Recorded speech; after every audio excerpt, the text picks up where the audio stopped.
There was this recruit, and he had massive buck teeth. We're getting preparing to go to sleep, and we have to wait. The drill instructor didn't turn the light off. I'm not turning the lights off until this recruit puts his teeth in his face. And so he's like, if fucking Corns doesn't put his fucking teeth in his mouth, we're never fucking going to bed. Everybody's about to die laughing, because that recruit sounds off. He's like, yes, sir. And he's like, put your fucking teeth in your goddamn mouth. And I'm like, God damn. I was like, fucking don't take a shit, no big deal. One of the other drill instructors from another platoon had came through. He comes in, I'm sitting there taking a shit. He's like, I want you to put your fucking legs together and put them out in front of you. So I'm here on the shitter with my fucking legs out in front of me. And he's like, I want to hear that turd hit the fucking water. And he's telling me, he's like, why aren't you shitting right now? So I'm like, what the fuck is going on? What am I doing with my life? Being around these guys, I mean, for over a year, then immediately being cut. I remember driving home, my parents had picked me up and I started crying. Like, well, I remember seeing my parents and like, I don't know these people. I grew up with them my entire life. I know them, but I felt different, you know. I struggled, but I felt alone.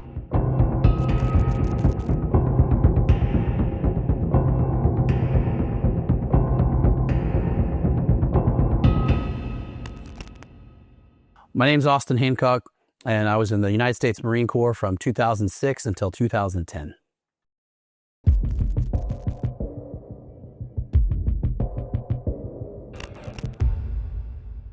So I was originally born in Wichita, Kansas, but I grew up in Edmond, Oklahoma, just a suburb of Oklahoma City. And I grew up with a very traditional experience. You know, I was just riding my bike all the time, almost like the Sandlot, playing baseball, you know, conservative parents. And, you know, public school system, just in the middle of America. You know, we had a good life. My dad originally worked for a power company, and then he became an entrepreneur once we moved to Oklahoma and started his own business. And so I got to see the struggles of starting your own business, but he started to do better and better and go through that. He was always working, you know, on the business and growing and providing for the family. But my parents have been married for a very long time and still are today. And so both sets of grandparents are even married. Unfortunately, we lost both of my grandfathers on each side over the last 5 years.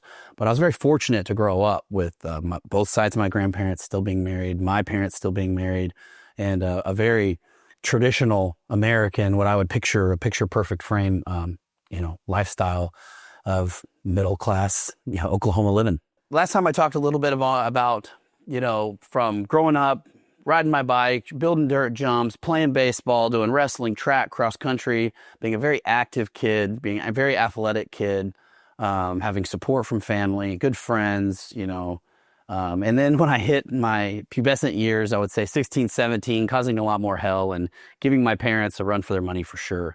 And I spoke a lot more about that last time we talked, and you guys can go back and watch that video. But I caused a lot of problems at 16, 17 years old, and then quickly I had basically a decision to make, which way I was going to take my life, you know. And fortunately, I'd run into people that convinced me to follow through with what I'd always wanted to do, and that was join the military. That was join the Marine Corps. And so I ended up joining the Marine Corps and shipping off and becoming a United States Marine. My MOS was 0352, so I was a tow gunner.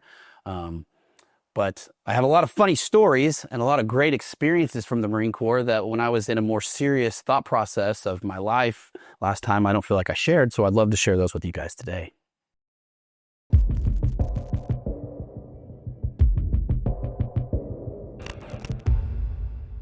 Everybody loves boot camp stories.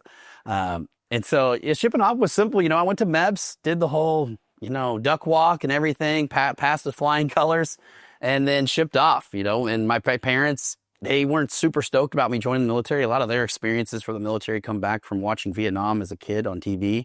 And so they really, really wanted me to go to college. But at the same time, I felt they knew that where I was headed in life, the Marine Corps may have been the best bet. And so they're proud. But at the same time, this is 2006. Looking back as a parent now, I know my parents' concerns, knowing that they knew I was going to go to war, right? They knew I was going to go to combat in some way or another, especially joining the United States Marine Corps Infantry. And so I ship off to boot camp, and, you know, we fly from Oklahoma, bam, San Diego, get there, normal stuff, get on the bus, go to receiving, things like that.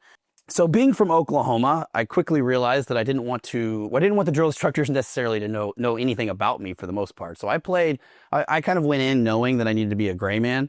And so I was just this I was the first class PFD, so I actually got meritorious promotion to PFC in my platoon for having the highest PFT score. So I stood out on an athletic scale in my platoon specifically. But other than that, everything else, I kind of just stayed as low key. I wasn't the most loud. I wasn't the most in trouble. I wasn't any of it. So I just stayed low key.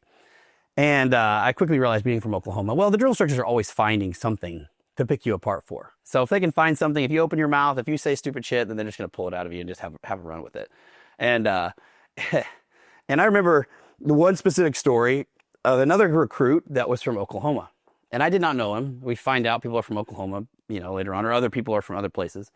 And so before you go to bed in the United States Marine Corps boot camp, you have to get an evaluation. You do a hygiene inspection, right? So you're standing on line, is what they call it. You're standing at the end of your rack and you're doing a hygiene inspection where they're looking at your fingernails. They're making sure that all of your hygiene's good. The drill instructors come by before you go to bed and check everything. Check to make sure you're not nasty, that you're not unhygienic, and that you're not going to cause problems. No rashes, no things like that. And so I guess we had a little bit of extra time because the drill instructors would always play fuck around games with people. They'd always mess with people if there's a little extra time before bed. So they must have been on time.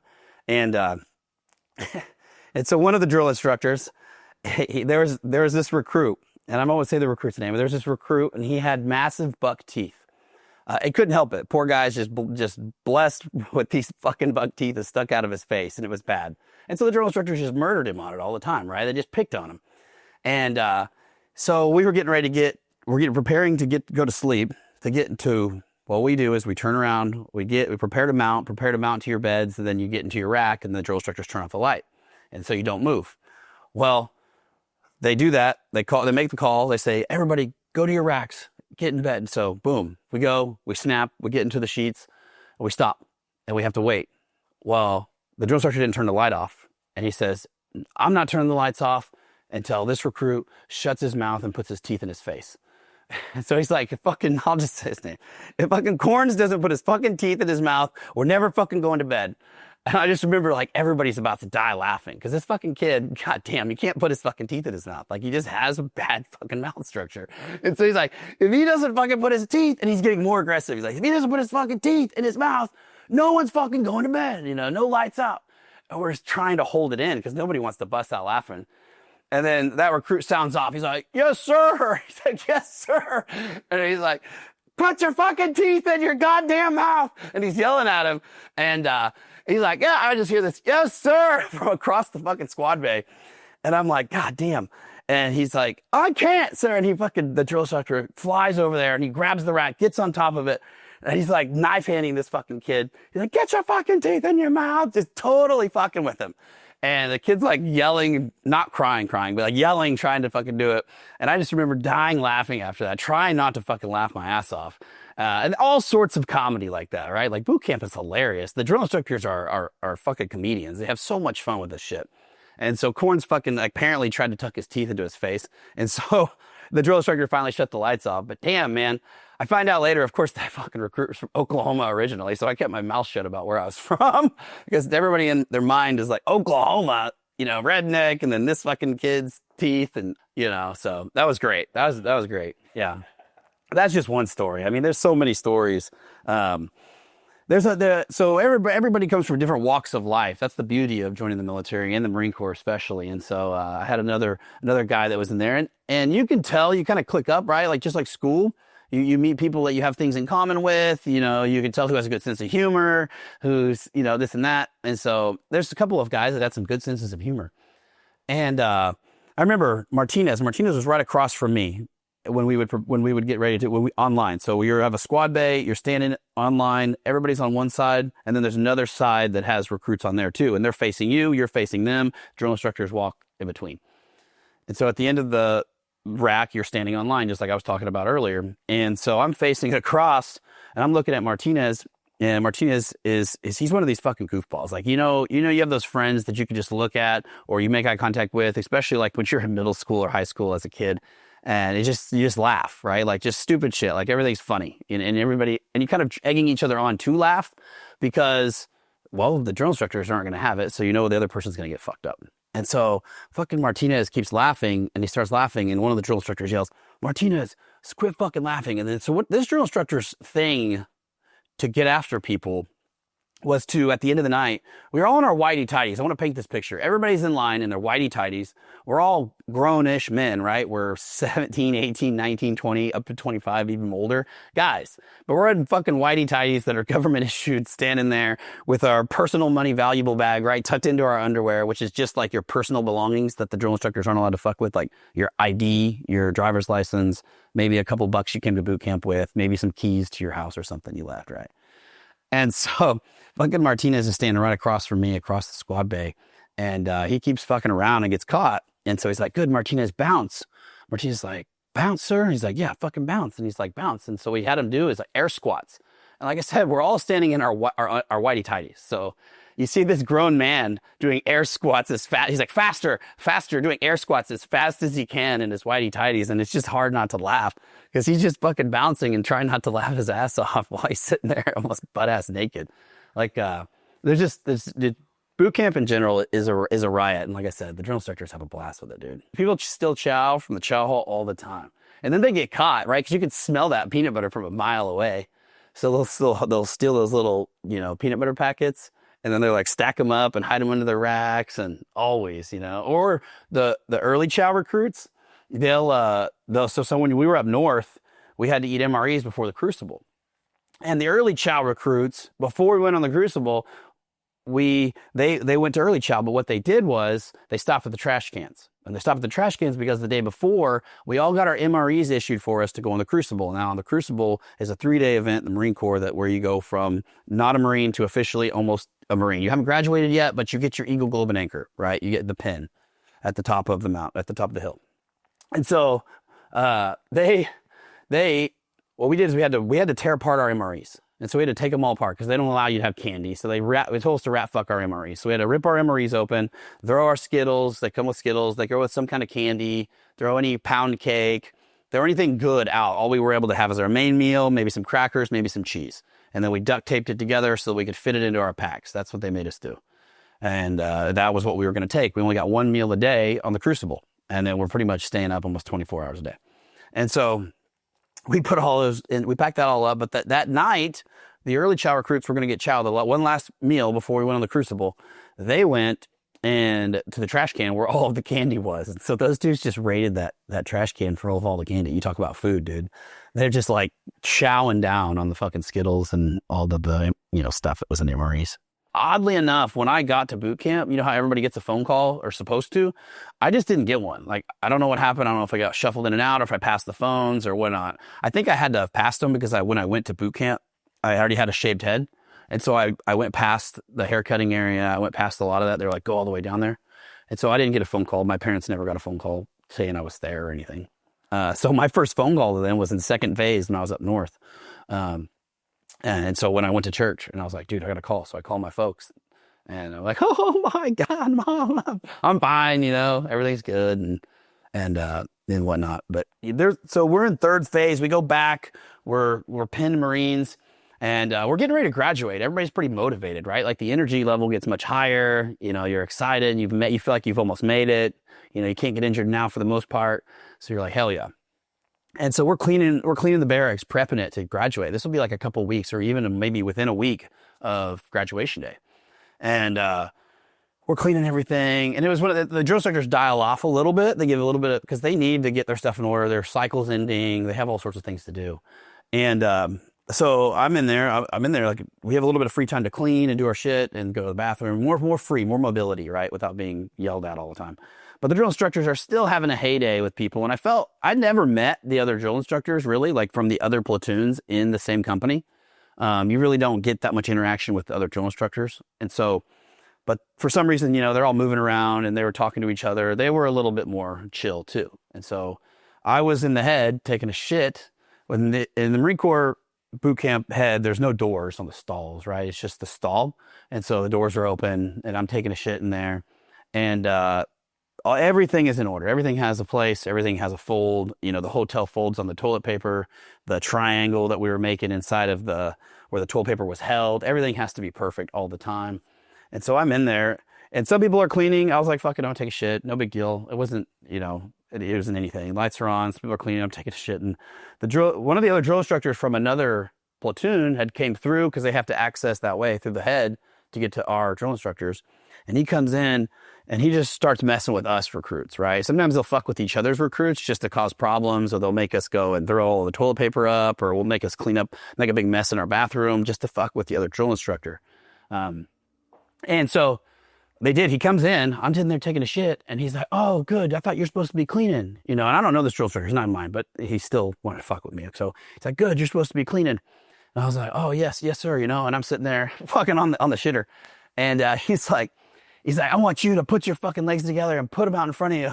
So I'm here on the shitter with my fucking legs out in front of me, straight forward like this. And he's like, I want to hear that turd hit the fucking water. And so I got my legs straight out in front of me like a plank. And he's telling me, he's like, I don't fucking hear you taking a shit right now. Why aren't you shitting right now? So I'm like kind of laughing. Like, this is hilarious. What the fuck is going on? What am I doing with my life? And I mean, he just like kind of throws the toilet paper and is like, get the fuck out of here, and left. I was like, damn, man, this is a wild ride. Oh, man.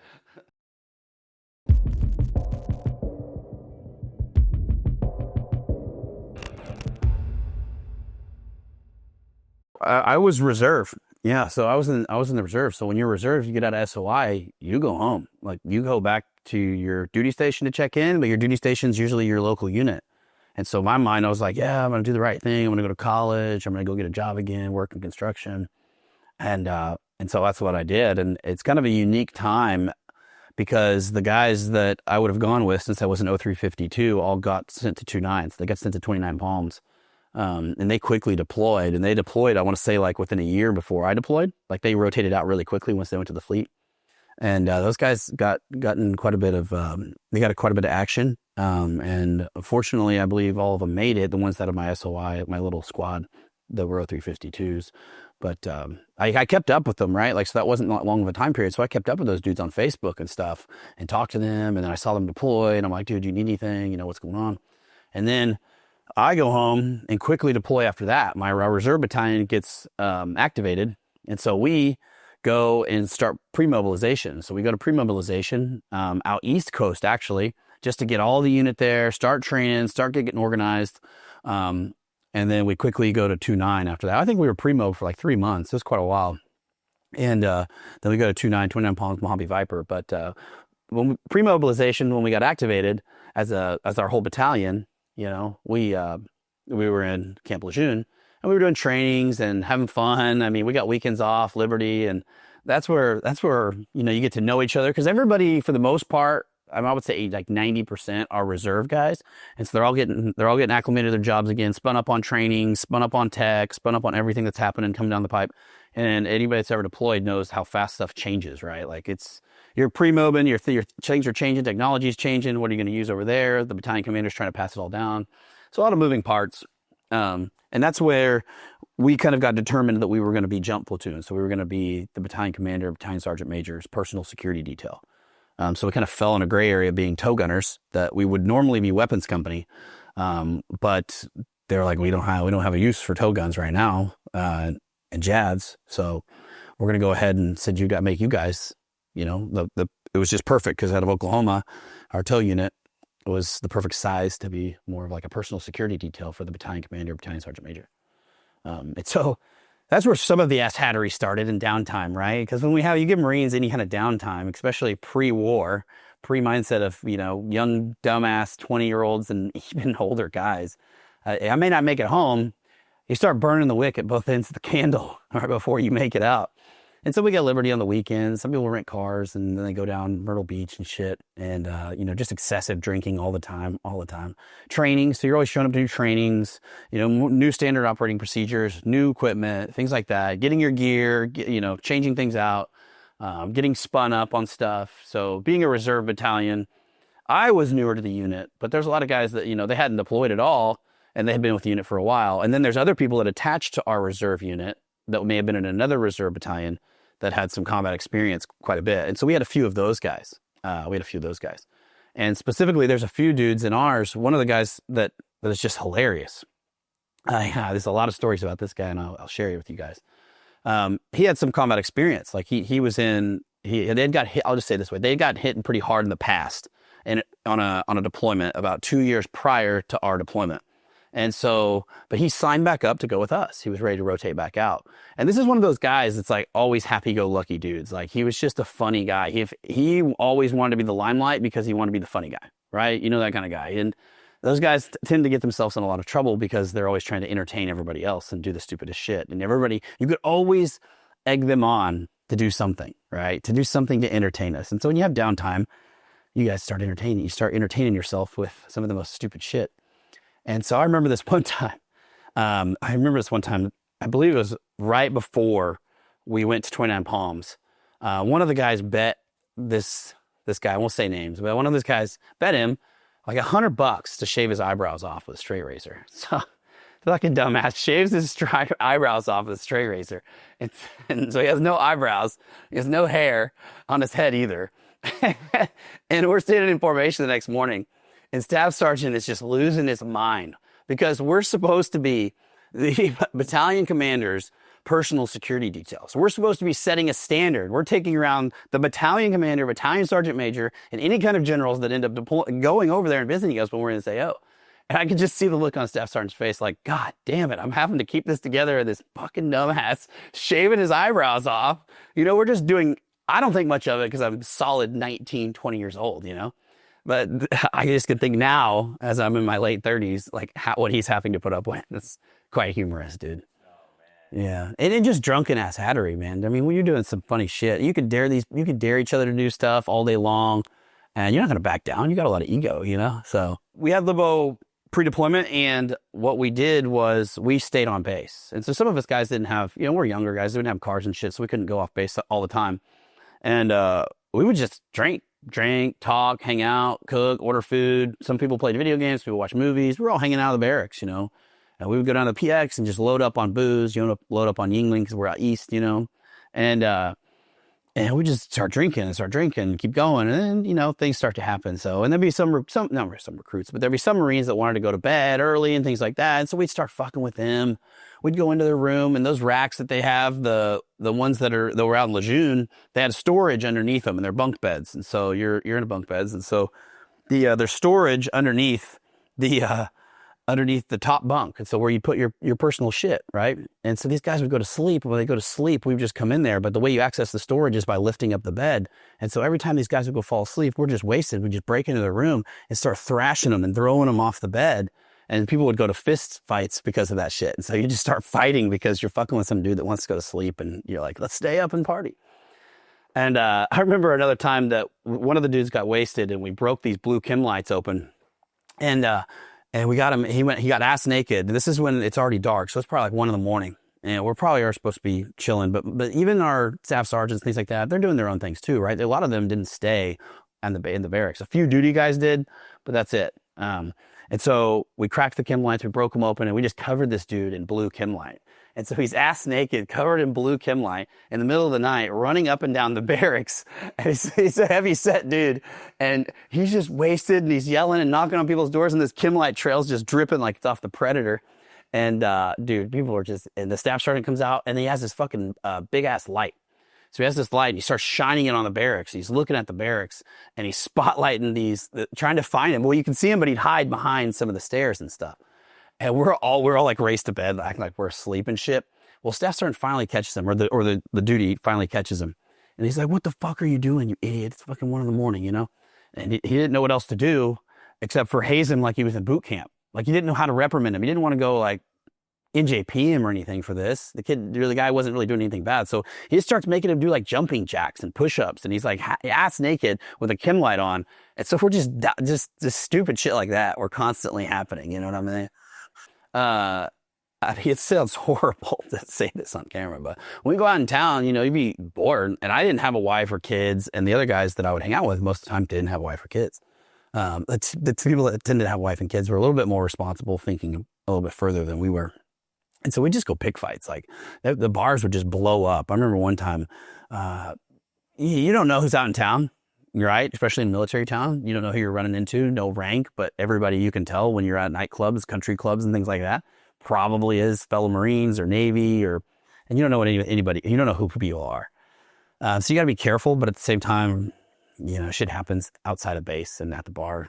We're all going to be in trouble. So I had a buddy. Just we would go pick fights, and what I'd do is he would just start backing into people, and then he'd spill his drink and then make this scene, and then I would come up, and then we would just start picking fights with people and just kind of seeing what we can push the limits of. Some people back down, some people don't, but that's just the stupid shit we do, to keep ourselves entertained.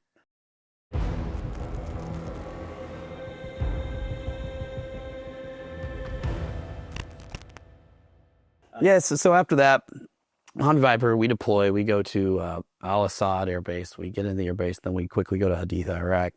And we take things more serious, for quite a while. Still fun times, but definitely a lot more serious, trying to get acclimated. The way we would mess around in Iraq wasn't the same, just because we couldn't make any mistakes, or we didn't, and we took our job serious, and we didn't want to risk any of people getting killed or stuff like that. So very, very serious when it came to what we were doing. But there'd be times, you can uniquely play off of each individual. So we had this vehicle commander, and he's one of those guys. He was a sergeant. We were just corporals and lance corporals at the time. And me and my driver, I'm a lance corporal in the back of me, and me and my driver we would quickly realize he's one of those guys that that he wanted you to like him. You know what I'm saying? He wanted you to like him, but also he wanted to have that in charge. He wanted to be like in charge, and I know best, and trust me, but still kind of like me. Come on, buddy. He wasn't the cool guy, right? But he was the sergeant, so he had some authority. And we spent enough time with him, pre-deployment and everything like that. And so we realized that he would agree with stuff if it wasn't like about the mission or anything like that. We would agree. And so we started making things up. I started making stories up and be like, hey, do you remember that movie? We would just describe some bullshit movie, and my driver and I would just be making up. We were just playing off of each other because we were really close friends. He'd be like, yeah, that one guy, he had that 6 foot tall white dude, and he played this. Yeah. And he would make up a name of the movie. I'd be like, yeah, it's that movie.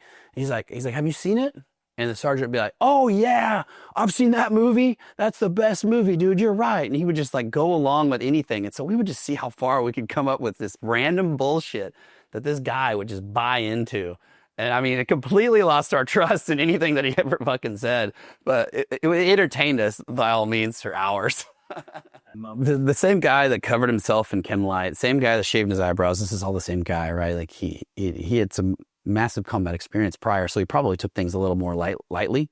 And he was always doing something like on the verge of just making staff starting to lose his mind. Like he was very good at his job as a Marine. Like he would, when we had to go on an op, we were doing our things, he was squared away. Shit like that I took very serious. But when we would be in the rear, sometimes we'd have VIP stay at our FOB, our combat outpost or FOB. And so just he would always ride that gray line, like you said, it would just make everybody nervous that, dude, you can't do this kind of shit.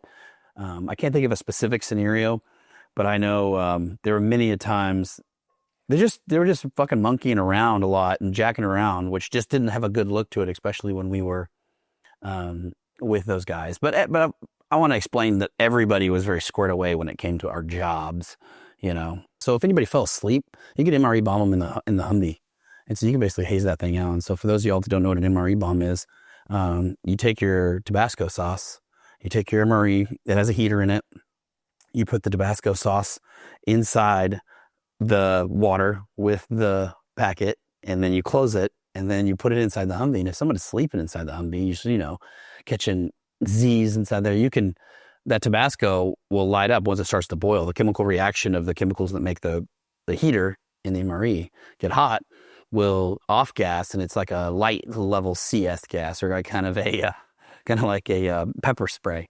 And so if you throw one in a Humvee, I mean, it'll gas somebody out. And so if they're sleeping, you could throw a couple of them in there, and then they can't breathe. Like they'll come out of that thing like, oh my God, I can't breathe. And so there's many times we just chunk those things in there, especially people who are jacking around. Yeah. So when we were in Iraq, I had this corporal that was giving us commands all the time. Just one of those bossy corporals. And I was a lance corporal, and I watched him become a corporal. So he got a little bit of an authority and then started just bossing people around. And I'm okay with it. That's the job. You got, respect the rank, right? Not the person. And so, but I respected the rank. But he would always just want to give us orders just to give us orders, I felt like, or because they were his twist on it. And, you know, he would take whatever the sergeant said and then kind of give his own twist on it and let us know again. And you're like, dude, I already heard what we had to do and I take care of my shit, like chill out. And so that's what led up to last time I spoke here and talked about like me threatening to fight this corporal was just because it was like ass hattery. You just constantly, as the lowest man on the totem pole, and when we deployed, there was no PFCs. We were the lowest men. All the lance corporals were the lowest by the time we deployed. And so, you know, you're just constantly getting thrown orders at. Some very, very legitimate orders. And then some just because somebody wanted to tell you what to do, and then they have a little bit of rank. And so it gets old as being that guy, and you're like deciphering the most important things that are real, like make sure you bring in VGs, make sure the Humvee's fueled up, make sure all these things are taken care of for your life and for the mission. And then there's the other things where people feel like they just need to tell you something, especially when they're a little older or a little bit more rank.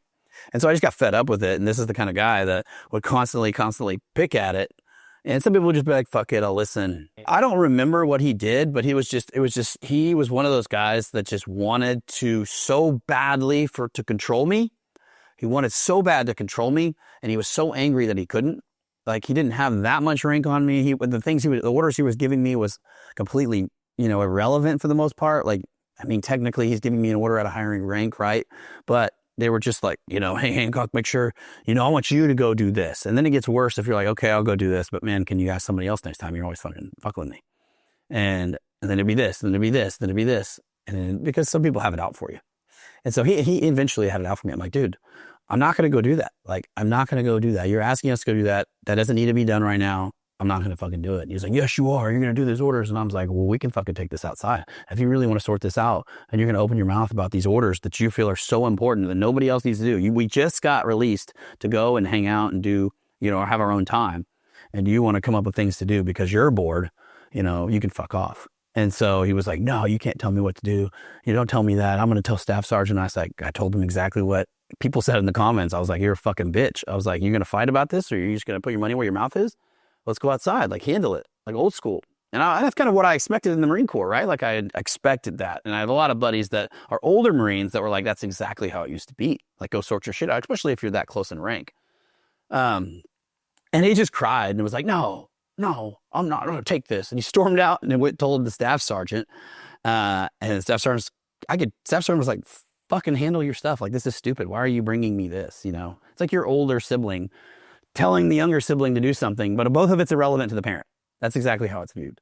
And so he goes and tells him, he's like, I don't know, fucking handle it how you will. And then he was like, you have to burn shit. You're going to have to burn shit tonight on duty. And I was like, fuck you. Like, I'm not taking your orders. Staff Sergeant can come tell me, you know? And so he's like, go talk to him. So I went in there because our Staff Sergeant was cool. He's like, yeah, dude, you can't fucking do that. I have to give him this. And I was like, well, I told him what I said I was going to do. I was like, I told him I was going to fucking fight him. He's like, he's not going to fucking fight you, bro. Like, he just wasn't going to do it. And so out of respect for the Staff Sergeant, I followed through with what I was ordered to do by the Staff Sergeant because of the situation. I mean, the funny stuff that was great, you guys made that post about my interpreter, the Italian mafia interpreter, dude. That guy is great. So that guy, he has an amazing story. He actually became a U.S. citizen post our deployment, re-enlisted in the Army, and deployed with the Army multiple times with special operations. Yeah, and then now he lives in Georgia. I probably shouldn't say all this on camera. Now he lives in the United States and lives a civilian life with a family and everything. So the dude was given a visa, citizenship. So the cool thing about going to Iraq is that at the time, you know, I went to high school, people that were agreeing with the war, that disagreed with the war. But for me being able to go see, get my own perception of it, I have my own take on it. And it's evolved throughout more information that comes about during, you know, our lives and time. But I do know for first-hand experience that we, as Marines and as people and as humans, that when we were over there, we did some amazing things as well. You know, there was a time that we took our whole convoy, did security, and when this girl needed a specific type of surgery in the United States, was able to fund and ship her back to the United States to have medical surgery and then send her back to Iraq with that surgery. So there was a lot of good that came of us being there. I mean, whether which way you believe we should have been there or not. We as people, as humans, I feel, you know, to the very minutia, tried to do our best at each level, you know. And so seeing our interpreter go from 9 different deployments before us, you know, with other units rotating in and out, and then his family having to flee to Egypt, and then him, basically, if we would have pulled out, been left without citizenship, what's he going to do? It's just what happened. It's an unfortunate situation. And so he got citizenship. Our battalion commander made sure that happened, which our battalion commander is amazing, awesome guy. I think he just retired as a 3-star general. And he made sure that he got citizenship. And then when he got citizenship, what's the best thing he can do? And so he took his citizenship, turned around, re-enlisted in the Army, became an intelligence dude in the Army, deployed with a couple of SF units, and then got out, I think, 4 years after that, and lives his life happily now as an American citizen. And he's changed his name, and everything's all changed, and so good for him. I think he still carries on a little bit of the Italian attitude. I'll tell you something funny, though. We get right back. And we knew he was coming. Like I found out through my staff sergeant and stuff that he was going to be able to get out. So he had like one more deployment after us, but our battalion commander was working with him and everybody else in the chain of command to give him citizenship. So when he got back to the United States, before he enlisted in the Army, he always told us, he's like, guys, when I get to the United States, you guys don't even fucking know. I'm going to go and I'm going to go to Jersey and I'm going to freaking love Jersey. I'm going to be there. I'm going to be this. He's like all in his head, like these movies paint this beautiful picture of the Italian mob that he's going to join and he has no clue, right? So first thing he fucking does, he goes to Oklahoma because he was really close with our battalion. He's really close with our platoon. We became pretty good friends and everybody took care of him well. It was our battalion commander who gave him citizenship. And he goes, he lands in Oklahoma, stays with our staff sergeant, cool, and then drives to Jersey, rents a car, and it's like, I'm fucking driving to Jersey, I'm living my dream. Goes there, and we're all like, what's that? I keep it up on Facebook groups and shit.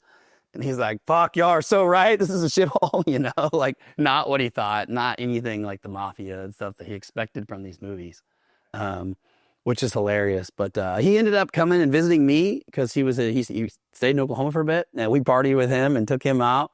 My roommate at the time was like, dude, who is this guy? I'm like, dude, he was my terp from Iraq. So I got to hang out with him as a civilian out after that, and it was a pretty cool experience. I mean, yeah. I still keep up with him every once in a while. So I asked him if he saw the podcast.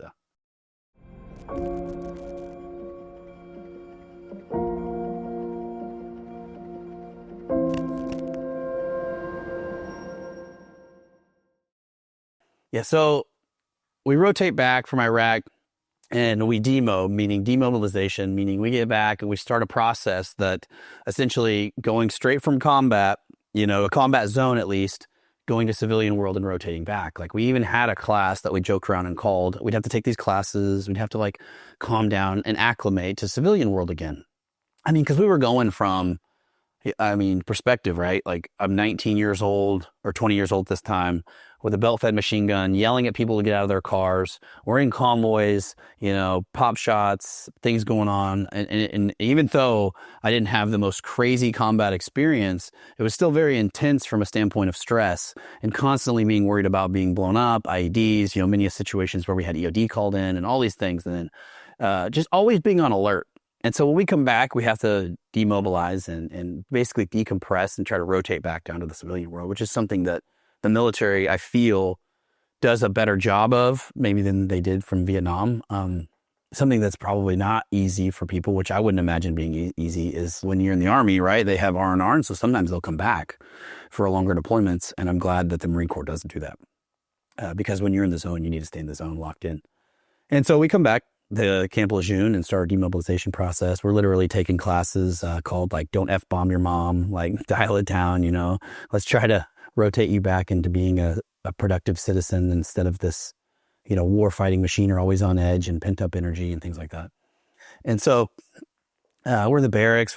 We're in a new area of the barracks and exploring Lejeune. And I get back to my workout routines again. It's nice to have a beautiful gym and working out on a consistent basis. Even though we worked out in Iraq, it was we're working out like Flintstone style sometimes. You kind of put together what you can. And after deployment after deployment after deployment of being in a combat outpost, the gym equipment gets pretty good.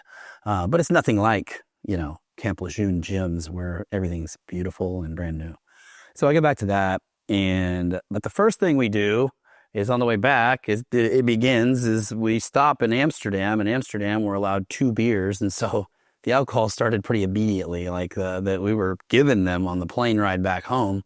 And so I remember the first beer, Heineken's coming from Amsterdam on the plane. I was just like, oh, this is awesome. Like we made it, that feeling of relief. Like, I didn't die. Like just, everybody's really happy, upbeat. Like this is amazing. They're excited. Some people have wife and kids. And so when we go there, sometimes They meet their wife and kids. Others, we wait till we demobilize, and then we rotate back to our unit. But our demob time typically was, I think if I remember right, was around 4 to 6 weeks long. So it was a decent period of time. We'd taken these classes.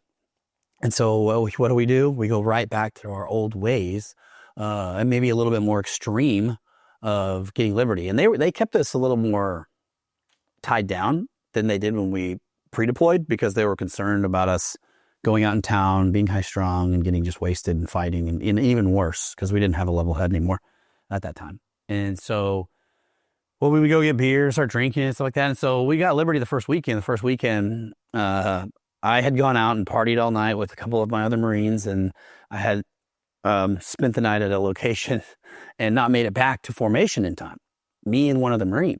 And so I didn't make it back to formation in time. And so I was immediately put on ban from Libo when I came back, and I got my ass chewed by first sergeant because we were the first ones to not show up for formation of the entire battalion because of just sheer ass hattery in town and partying way too hard.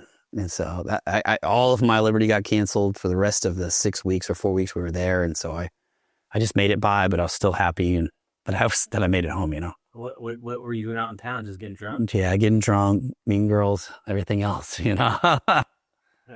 Yeah, so when you rotate back, what you do is so we were in Lejeune, we fly from Lejeune, we all dispersed from there, and you go to your separate headquarters. And so you go to your separate headquarters. Our headquarters was in Tulsa, Oklahoma. And so we flew to Tulsa, Oklahoma, where I met my family there for the first time since I deployed. And then I drove back home with them from there. And so from there, I think the tough part about that right there, at least it was hard on me, was being around these guys for so long. I mean, for over a year, really, over a year. And then immediately being cut from them. Like, I just have to go back. I remember driving home. My parents had picked me up, so I was in the back seat. And I just remember driving home, and I started crying. Like, I didn't know. Like, it was so awkward to be like these people. I remember seeing my parents. I can still see it. Looking at my parents and like, I don't know these people. Like, it's strange, right? I grew up with them my entire life. I know them, but I felt different, you know. Like, it's just I struggled. So I was like texting my friend, my best bud that I deployed with, obviously my driver and stuff. And I just really struggled with that part of it. And, you know, I rotated back quickly, got acclimated, but I felt alone. You know, that's the easiest way to say it. I just felt alone, because I think guys, this is just my perception, guys that go to the fleet, you know, they go to the family, they go home, they go to the barracks, they're still around those people. When you're reserve, everybody splits up and supposed to just like get thrown a hammer if you're a carpenter, go back to your job, go back to your law firm, go back to your thing. And it's not as easy as it sounds to rotate back into that. I mean, just like a whole year of training and programming and things that were important become completely unimportant. And now you're supposed to just, oh yeah, we got these bills and the groceries and this other stuff. And what are you going to do with yourself? And you're going to go to school. And because you immediately just feel like you need to be doing something. So I went back to construction. I went back to construction and I started pursuing a career in firefighting. So I got my municipal fire safety degree. So I was kind of a paramilitary organization I found some community in. And so I was going to get my associates in that and still work in construction at the same time. And this is before I had started my own businesses. We go back home or my home. I'm living with my parents at the time because I didn't have a house. You know, I'm 20 years old. I hadn't bought a house yet. And it was just very awkward for me to be living with my parents again after living and doing what I had done in the military. It was like immediately being shuffled right back into, I felt almost childhood. Like, I felt like I was going back, right? Even though it was just where you got to put yourself, because it is what it is. I could have gone and rented an apartment, but I just didn't. And so I started working immediately after that and getting acclimated again. But, you know, the friends, I remember distinctly struggling to hang out with my friends. You know, your friends call you back up again. They see you made it home. They're like, man, it's awesome. Good for you. I had a coming home party from some of my friends. And it just felt, as much as I felt like we had, these old buddies that you went to high school with and stuff, I still felt very disconnected from them. I was way more connected to these dudes I just had this life-changing experience with, right? Like, I went to Iraq with these people. I went to the war with these guys. And now I'm supposed to come home and acclimate to hanging out with the dudes when you ran cross country with, you know, and I was a different person. And so I lost a lot of friends during that time period, but it was just for the best. Things need to happen like that. And I do distinctly remember spending the night at my parents' house or staying with them. And I just felt like that's when that drive kind of started for me as an entrepreneur and wanting to feel like I needed more. Because that's where I really felt like I was taking a massive step backwards. After that, after I had gained that freedom, even though it wasn't like true freedom while I was in the military, right? I'm being told what to do. I'm actually less free. I still feel like as a man, I needed to go out and carve my own path. What am I going to do? Stay here and live with my parents? What am I going to do? Just stay here and work construction? Like that's when this started. I started to realize like you have two choices, at that point in your life, and you can go south or you can go north. And I chose to want more and to go after more and to keep that same energy and tempo that I had to do more. Now, ultimately, things didn't work out for me to getting into the fire department. A lot of vets were getting out at the time that I got out. So when I got back home from Iraq, I didn't necessarily get out of the Marine Corps. So I was still Marine Corps Reserve. I had roughly about 6 more months left before I fully got out and went into the IRR. And so within that 6 months, we did a mobilization to Mojave Viper. Not Mojave Viper. We went to Agadir. So I went to Sahara Desert and we went to Morocco, Africa. And so we did a joint task operation with the Moroccan army, and we got to stay out there for a month and a half, which was pretty cool. We lived in tents for a while, trained with the Moroccan army, did a joint military operation with them, which I feel was probably the best thing for me coming back from Iraq, because we quickly, like I said, a couple of months, we deployed to Morocco as a reserve battalion. And Morocco is it's like the Middle East, but it's also kind of like Mexico. Like it's not a combat zone. So it was really awkward for us to have liberty out there and to work with the Middle East army that wasn't in a combat zone. So I feel like that was a good break for me mentally to get out of the mindset of where I was with Iraq. And we got to do some cool stuff. We got to have liberty in Agadir, Morocco, where we just hung out, partied, and had a good time. And then we got to stay on the Moroccan army base, and we're acclimated to them. A lot of them speak French and Arabic, and that was good. I feel like that was the best decompression I could have had coming back from Iraq. And then shortly after getting back from Morocco, within a few months, I was completely out of the Marine Corps and into IRR time. So like I said, I chose to take the higher road and go after a bigger vision and to do more. What I didn't talk about was that I didn't happen overnight. I still had extreme drinking habits and destructive habits and partying, much like any other 20-year-olds, but I definitely elevated it and took it to a next level coming back and who I was. And so there are scenarios and times where, I actually was confronted once in a specific scenario. I won't get into details, but they were like, somebody brought it up, like blatantly, like, hey man. And it wasn't a Marine. It was somebody else I knew that I'd grown up with. And they said, hey man, have you ever talked to somebody? Like, have you ever thought you had PTSD? And I'm like, no, no way. Have you ever talked to somebody? And I'm not talking like going off the rails, curling up in a ball or acting like that. I mean, just like, and he was like, dude, have you ever talked to somebody? And so I didn't end up going forth and talking to anybody, but that right there was enough for me to click and be like, oh, other people see me differently, and I need to self-develop. I need to dive in. And so that was kind of a trigger moment for me where I started self-developing, where I started reading books and I started driving towards more and really realizing like, yeah, this is not a good pattern. This is not a good hypnotic rhythm for you to continue to go down every day, get off work, go drink, go to the bar, risking going to jail, hurting other people, vehicular accidents. Even some of the guys, like I said, one of the guys that deployed with freaking kills somebody. That could have been any of us. That could literally be any of us that do that stupid shit. And so I started to kind of open my eyes up. Met my wife. My wife and I started to kind of get on this self-development path.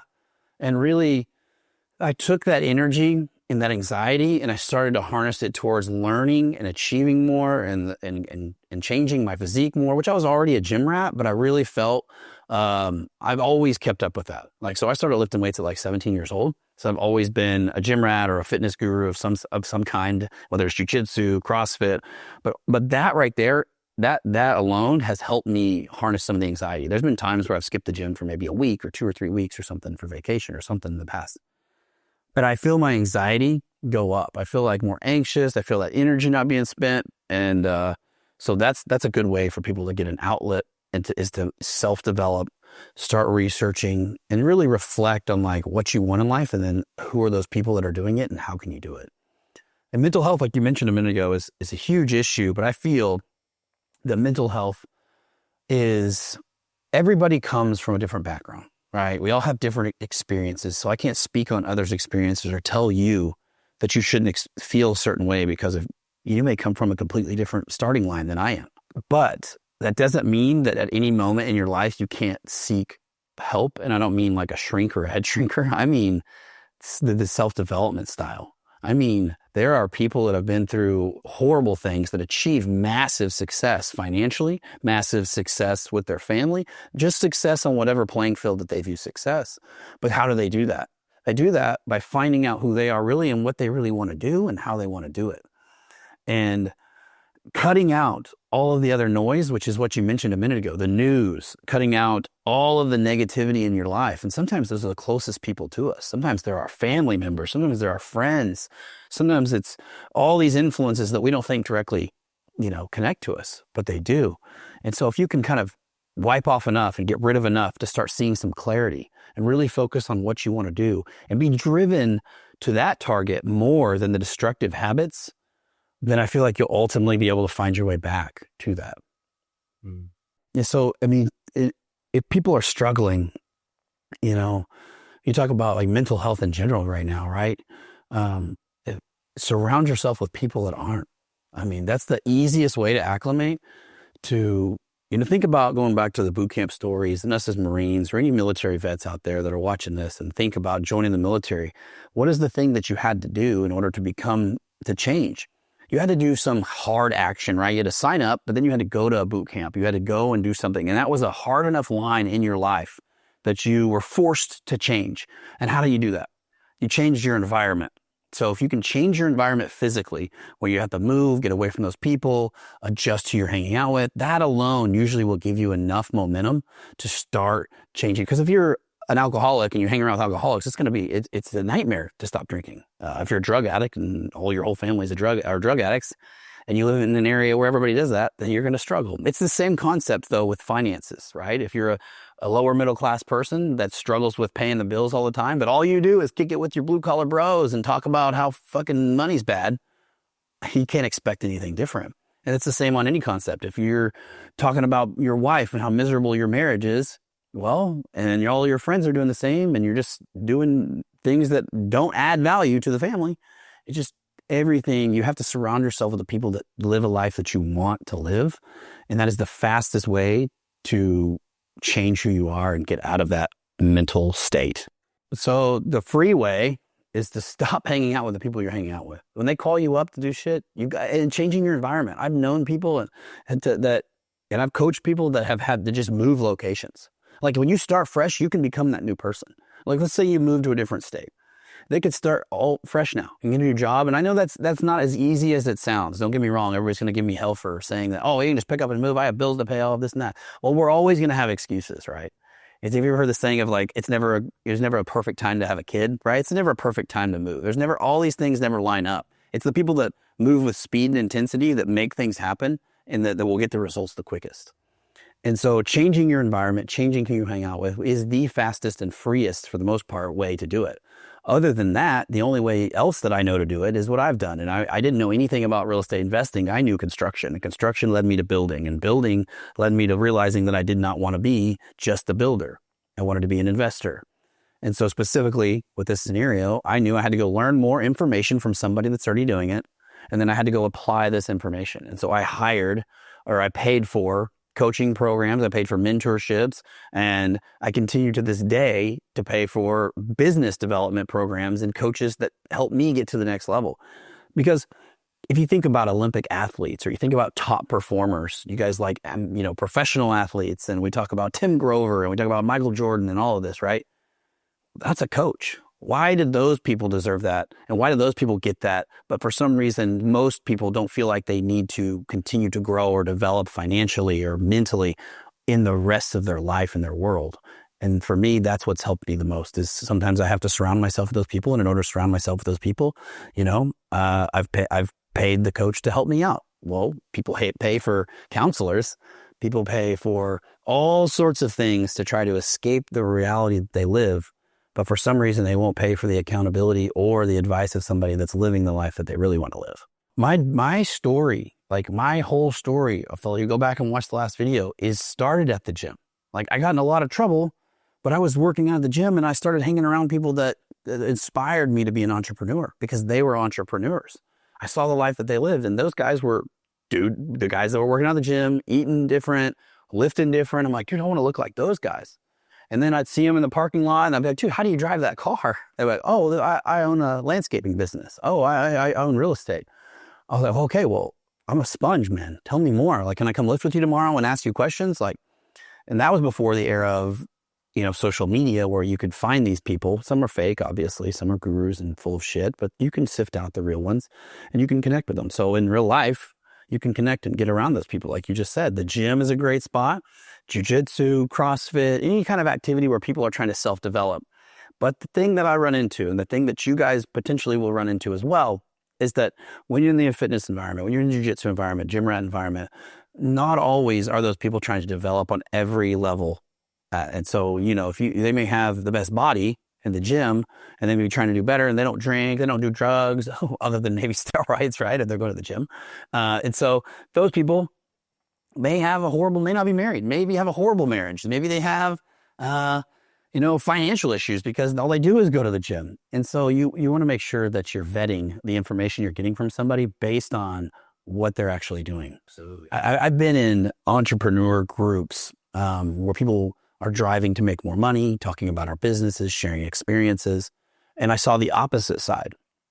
I got a glimpse of people that have sold companies for 8 figures and 9 figures and that are operating at least a minimum of an 8-figure company. And you have to qualify to get into these groups. And you sit at round tables and it's a very awesome group of people.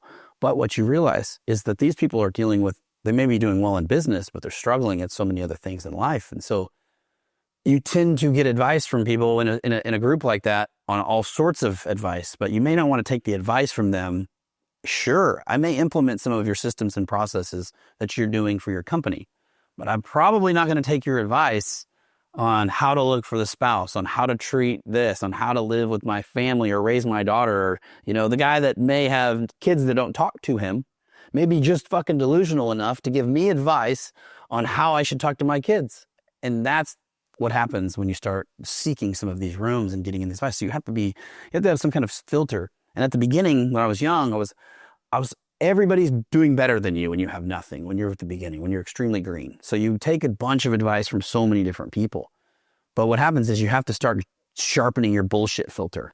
And you have to start really analyzing, like, who are these people? How do they live? And do I really want the outcome that they're living their entire existence to obtain? But some people with money will stand on that one thing that they're good at. Like, I own a business and it does this, and I don't need to fucking go to the gym, and I don't need to do this, and I don't need to do that. And then the same concept goes for people that you tend to see that are in the fitness space. All they do is work on their body, but at the same time, they're like, I don't need money. What do you need money for? You're just going to chase money your whole life. Money's evil. And so the concept's the same. And then you maybe get at some very extremely religious people that don't care about their body, don't care about money, but it's all about family. And I get sent that a lot from people on social media. Like, I really want to do this for my family. I'm like, well, you don't take care of yourself. If you don't take care of yourself, like, what are you teaching your family? Are you teaching your kids that money's not important so that they'll continue to struggle? Are you teaching your kids that understanding how to eat and understanding how to better themselves physically is not important so that when they go out in the world, they're insecure and they're wearing a fucking t-shirt when they go to the pool? Like, so I think the biggest lie that we've all been sold is that you can't have it all. I'm going to continue to go to the grave with that one because you can have it all. You may not be the absolute best, but I would rather have, 70% on all verticals going than have 100% on one and 20% on the others. And so I would rather have all of that together because that's just in my vision of success in life, right? For those that struggle with that mental health, with the feeling lost, is because they have no mission. Like, the mission's over. So when, like, the Marine Corps is over, the high school fucking football star's over, whatever you thought you were, the thing that you hold all your clout and pride on is over, or that you have nothing to look forward to. That's when most people have this mental issue and this problem. And so we could take and reframe the money thing and say, that's cool. If you don't want to go after money and it's not important to you and you want to raise money for your church or some kind of charity, by all means do it, but go after it with a vengeance. Give yourself that purpose. A man needs purpose. And when you get out of the military or you get, or maybe you're not in the military, but you're doing something now that you hate. And if you don't have a purpose, then ultimately what's keeping you out of that mental game, right? Like that's the problem, is that you can get the mental clarity once you start finding and chasing that purpose. Great seeing you again, brother. You too, dude. Number 5. Thank you. You too.